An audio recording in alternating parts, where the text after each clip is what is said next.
Are you new to Blood Bowl 3 or a returning player and wanting to know more about the Dwarven team? I'm Controlled Chaos, and in this video we're going to go over them right now and how they play and best ways to play them. Let's get started. So first off, the Dwarven teams are a tank of a team. They have high armor value, which makes them very beefy, and a lot of the team members start out with block and many great skills. Let's talk about those team members right now.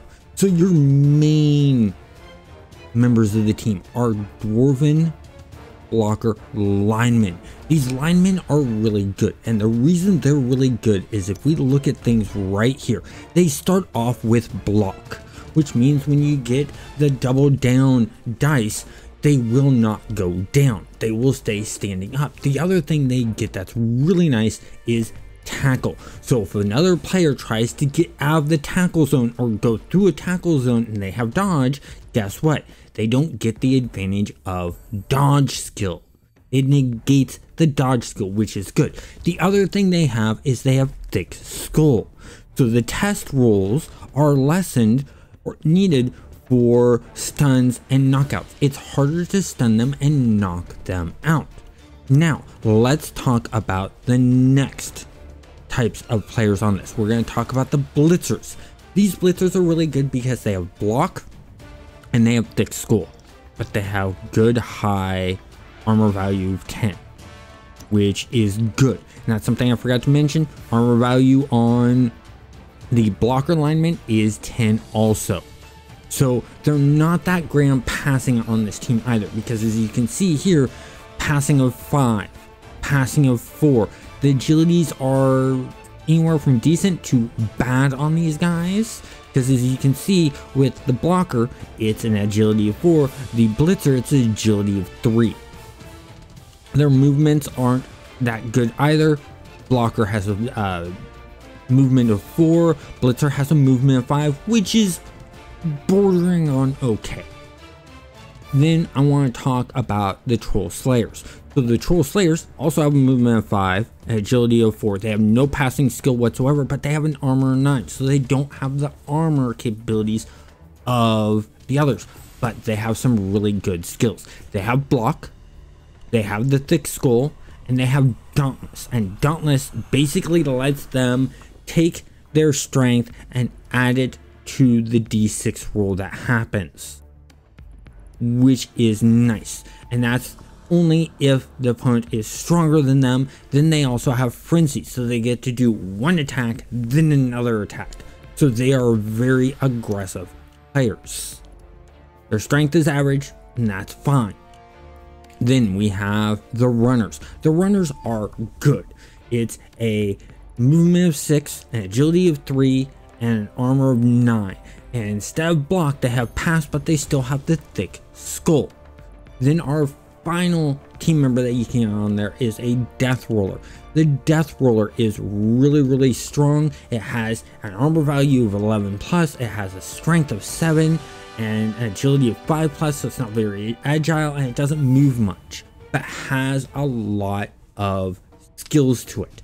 It has break tackle, so once per activation after a dodge test, and if the strength is a 4 or less, the result can be changed by +1. If the result if it's a 5 or more, it can be changed to a +2. It also has dirty player, which means that during a foul action performed, the results of either the armor value or the injury test can be modified by the amount shown in the brackets, which this is a +2.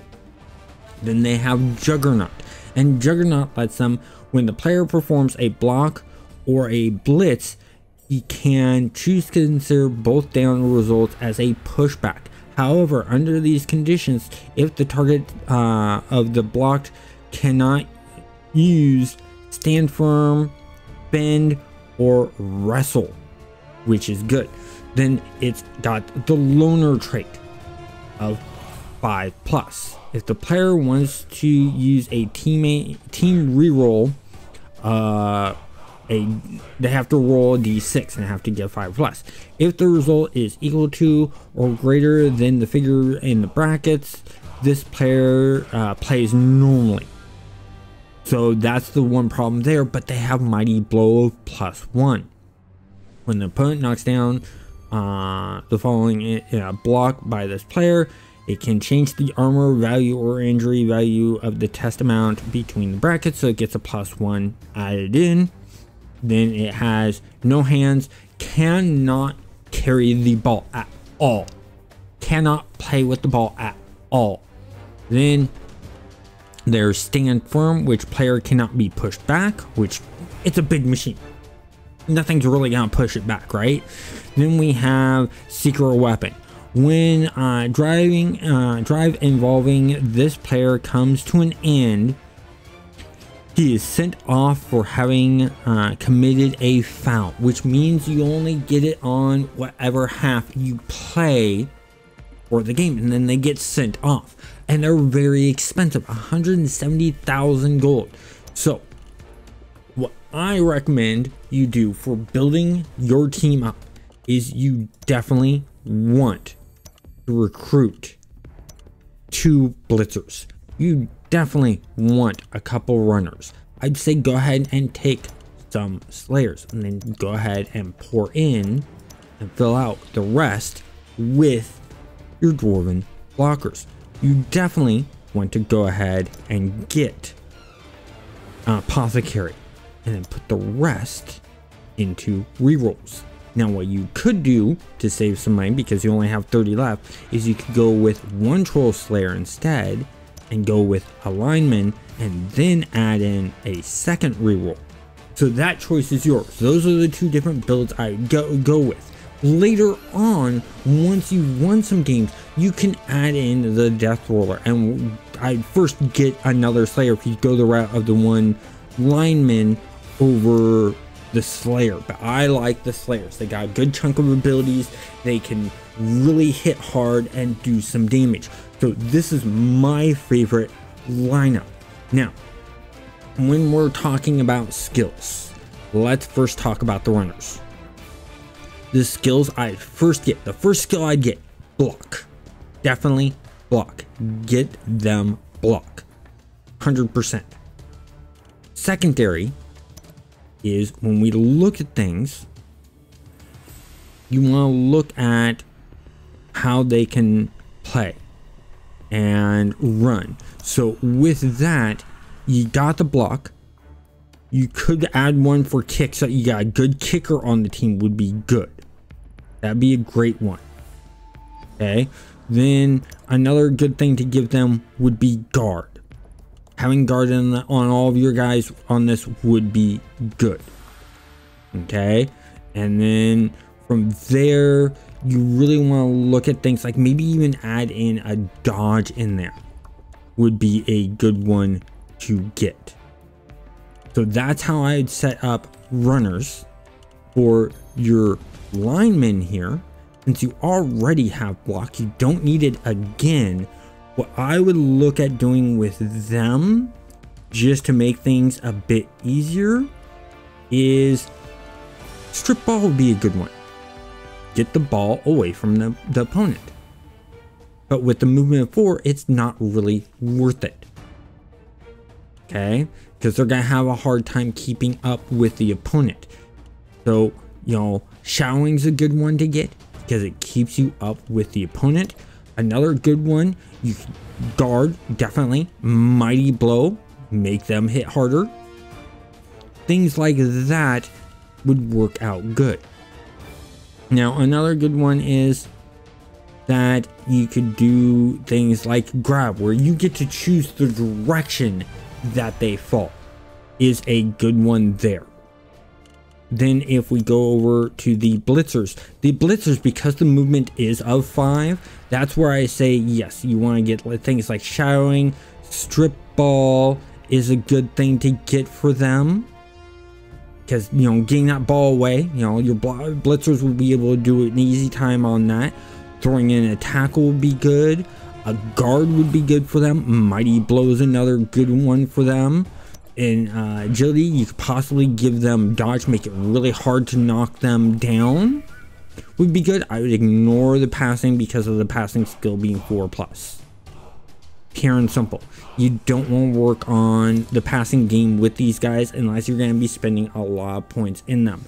For your Troll Slayer, what you want to do for your Troll Slayer is for the primaries, you want to give them things like Strip Ball would be good, Shadowing would be good so that they can keep connected to whoever's there. Tackles are good ones for them.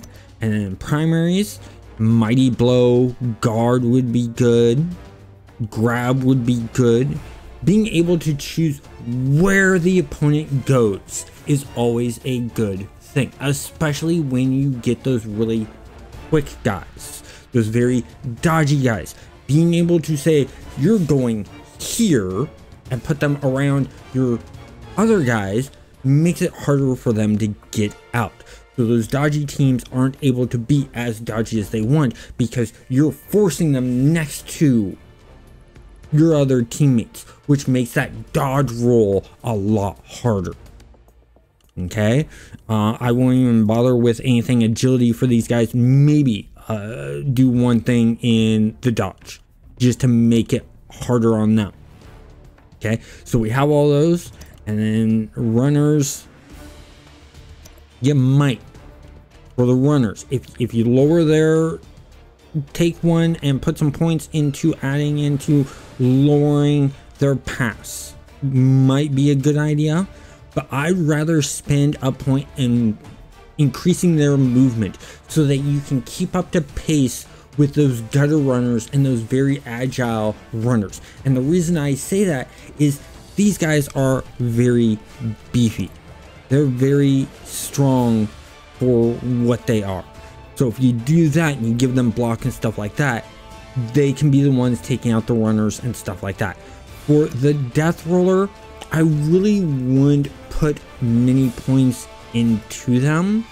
I might, if you get them leveled up, which are going to be hard to do because they're not on the playfield that much, might give them block. Frenzy would be a good one to give them. And then give them guard, because they've pretty much given you everything else here. Maybe thick skull and stuff like that I would do. And that's the direction I would take this team. So for formations, you want to take your blockers and you want to put them like so. Or your blitzers, I mean.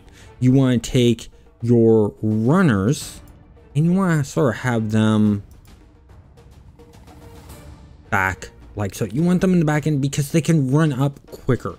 I put them more in middle field, maybe out like this more, or even in this area and give some width.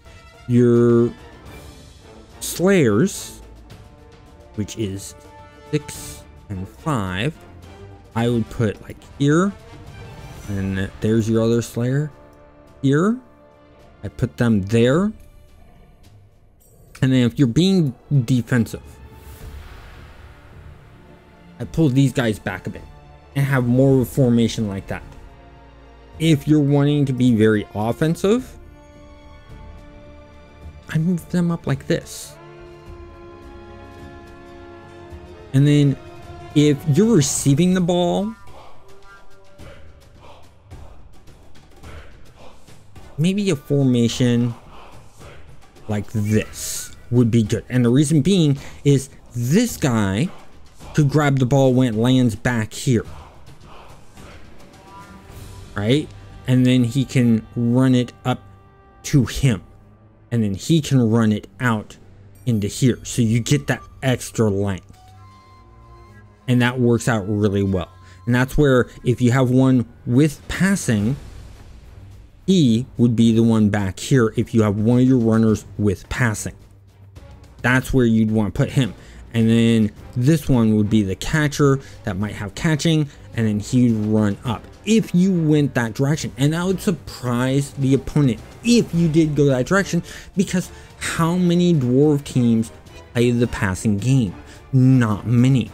So if you spend those points to increase the pass game, to increase their movement, you're going to shock and awe your opponent. You're going to catch them off guard. And as I've said in my previous videos, catching your opponent off guard is the best tactic to do. It takes them longer to readjust to that change. And considering how beefy the dwarves are and having that block capability and their armor capabilities, seeing them doing the ball game would throw them off game, and then they have to really figure out, okay, how am I going to beat this if they're doing a ball game, if they're actually playing the ball and not just playing a stall game and stuff like that.